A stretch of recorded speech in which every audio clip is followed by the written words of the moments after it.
टी20 world cup से पहले ही बाबर आजम के बारे में बुरी खबर आ गई। तफसील इस रिपोर्ट में।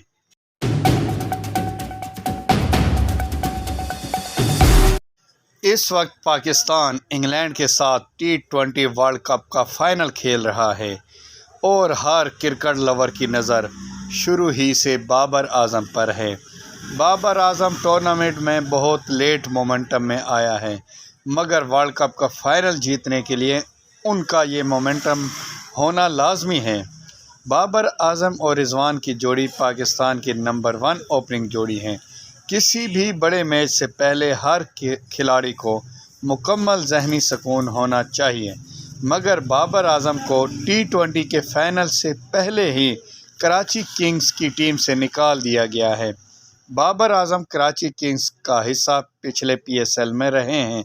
अगरचे टूर्नामेंट में उनकी कारकर्दगी अच्छी नहीं थी, लेकिन ओवरऑल कराची किंग्स की पूरी टीम सारा टूर्नामेंट बुरा खेली। अब बाबर आजम पेशावर ज़ल्मी का हिस्सा होंगे और पेशावर ज़ल्मी ने अपने बेहतरीन प्लेयर शुएब मलिक की जगह बाबर आजम को अपनी टीम में एज ए कप्तान शामिल किया है। अब देखते हैं कि कौन जीतता है।